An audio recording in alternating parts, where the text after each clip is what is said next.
আপনার নাম পরিচয় দিয়ে। আমি আরমান হোসেন, সরকারি ইংরেজি শিক্ষক, কনভার্জিয়াম হাই স্কুল, মুরাদনগর, কুমিল্লা। আমি এসেছি কুমিল্লার মুরাদনগর থেকে, আমার টিম নিয়ে আমি এসেছি। আসলে আমাদের দাবি হচ্ছে একটাই, প্রথমত জাতীয়করণ। কিন্তু অত্যন্ত দুঃখজনক হলে সত্যি যে আমরা সেই জাতীয়করণের সাথে এখনও পাচ্ছি না। দীর্ঘ প্রায় 10-15 বছর ধরে এই আন্দোলন চলছে। কিন্তু আমি বর্তমান উপদেষ্টা এবং শিক্ষা মন্ত্রণালয়কে আমি বিনীত অনুরোধ করব, আপনারা চাইলেই সদিচ্ছা করলে আমাদের সকল দাবি পূরণ করতে পারেন। কিন্তু আমরা যে এই শিক্ষক আজকে রাজপথে নেমে এসেছি, কেন এসেছি আমরা তা জানি না। কারণ কি, আমরা শিক্ষক কেন রাস্তায় নামবো? আমরা রাস্তায় নামতে প্রশ্ন উঠে না। আমরা যারা উপরস্থ আমলারা আছেন, আপনারা তো যারা আজকে যে আমলা হয়েছেন, আপনারা শিক্ষকদের দ্বারা হয়েছেন, আজকে আমরা আপনাদের কাছে, আপনারা আমাদের স্টুডেন্ট, আমাদের দিকে পড়াশোনার কাছে আমলা হয়েছেন। কিন্তু আজকে আপনাদের কাছে আমরা দাবি চাওয়ার আগেই আমাদের দাবি পূরণ করা উচিত ছিল।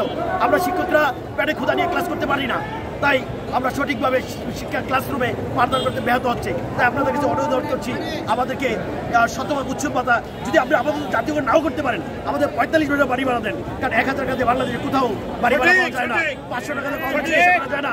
গ্রামে যদি আমরা দেখাই, সেখানে 1000 টাকার বাজেট লাগে, শহরে দেখলে 2000 টাকা লাগে। তাহলে আমি 2000 টাকা যদি বিজিটি লাগে, তাহলে আমি ওষুধ কিনবো কি টাকা দিয়ে? কারণ তাই আপনাদেরকে আকুল আবেদন, আপনারা এবছর সর্বোচ্চ আমরা জানি যে এমপিভুক্ত শিক্ষকদের জন্য বাজেট করেছেন। তো আপনারা কেন ট্রেনিংয়ের কথা বলেন? যে সরকারি আসুক, সে তো ট্রেনিংকে আমাদেরকে ট্রেনিং করা লাগবে না। আপনি আমাদেরকে ভাতা বাড়াই দেন, আমাদের বেতন বৃদ্ধি করেন, আমরা এমনি ক্লাসে সুন্দর পাঠ করতে পারবো। আমাদের ট্রেনিং লাগে না, আমরা পড়াশোনা করেই শিক্ষকতা করতে এসেছি।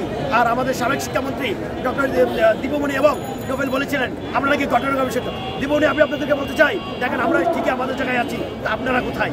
তাই এই গ্রুপ বলবেন না। এবং বর্তমানে যারা আছেন, ভবিষ্যতে যারা আছেন, তাদেরকে বলি, আমাদের শিক্ষকদেরকে কষ্ট দিয়ে আর কেউ ভালো থাকতে পারে না, আপনারাও পারবেন না। তাই আপনাদেরকে আবেদন, আমাদেরকে রাস্তায় দেখতে চান না, আমাদেরকে ঘরে ফিরে যেতে দেন, আমাদেরকে এমন একটা নিউজ দেন যারা আর কোনোদিন আমরা এই প্রেস ক্লাবে না আসি, আমরা হাসিমুখে আপনাদেরকে সঠিকভাবে আমাদের শিক্ষকদেরকে ক্লাসরুমে পাঠদান করতে পারি, সেই ব্যবস্থা করে দেন। আমাদের পেট ভরে যে ক্লাসরুমে যে যেন আমাদের ফ্যামিলি টেনশন, অসুস্থ টেনশন চাই, আমরা হাসি মুখে ক্লাস করতে চাই। আমরা এমন শিক্ষা ব্যবস্থা চাই না যে শিক্ষা ব্যবস্থার কারণে আমাদের স্টুডেন্টরা তার সঠিক শিক্ষা পাবে না। আমরা জানি এবছর ঢাকা ভার্সিটিতে এখনো 500-র উপরে সিট ভর্তি হতে পারে নাই। কেন পারে নাই? যোগ্য শিক্ষার্থীর অভাব। যোগ্য শিক্ষার্থী কেন হয় না? কারণ আমাদের যে ক্ষুধা, এই ক্ষুধা আমরা সঠিক শিক্ষা দিতে পারি না, আর আমরা পারবো না। আমাদেরকে ব্যাট বলে দেন, আমরা সঠিক শিক্ষা দেবো। ঢাকা ভার্সিটি না, আমাদের স্টুডেন্ট বা বিশ্বের বিভিন্ন বিশ্ববিদ্যালয়ে চান্স পাবে। এই দেশ থেকে বিশ্বের বিভিন্ন দেশে আমাদের ঢাকা ভার্সিটি থেকে বলা হয় প্রাচ্যের অক্সফোর্ড, কিন্তু এবছর আমরা দেখি প্রত্যেক বছর এখন ঢাকা ভার্সিটি বুয়েট, তাদের কোনো অবদান নাই, তারা এখন অনেকটা পিছিয়ে যাচ্ছে। কেন?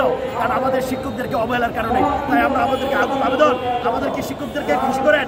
আমরা আমাদের, কারণ একটা দেশ তখনই উন্নতের শিখরে পৌঁছে যাবে যখন সেই দেশের শিক্ষা ব্যবস্থা উন্নত শিখরে যাবে। আর আমরা শিক্ষা ব্যবস্থা তখনই উন্নয়নের শিখরে নিয়ে যাবো যদি আমরা ভালো থাকি।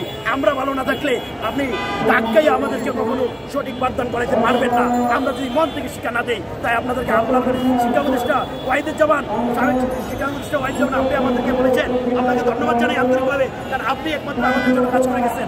আপনি আমাদেরকে কিছুটা হলে হাসি উঠিয়েছেন, 25% উচ্চপাত আমাদেরকে দিয়েছেন। আপনাদের কাছে আপনার যে অবদান আমরা ভুলবো না। তাই এখন বর্তমান শিক্ষা উপদেষ্টাকে বলছি, আপনি শিক্ষা ওয়াহিদুজ্জামান যে প্রতিবেদনের মধ্যে আমাদেরকে করে গিয়েছিলেন যে আমাদেরকে দিবে বাড়ি ভাড়া, আমাদেরকে দিবে চিকিৎসা ভাতা, আমাদেরকে দিবে শান্তি ভাতা, আপনারা আমাদেরকে 5% টাকা দিয়ে দেন। আমরা আর মুষ্টি কয়েক 1000-2000 টাকা বাড়ি ভাড়া দিতে চাই না। আমরা চাই আমাদেরকে 45% বাড়ি ভাড়া দিবেন, আমাদেরকে 1000-2000 টাকা চিকিৎসা ভাতা দিবেন। এই বলে আমি আপনাদের আবেদন রাখছি, সবাই ভালো থাকুক, শিক্ষক সমাজ খুশি হোক, আপনারা আমাদের আশা পূরণ করেন। আমরা রাস্তায় আসতে চাই। ধন্যবাদ সবাইকে, ধন্যবাদ সকল শিক্ষা।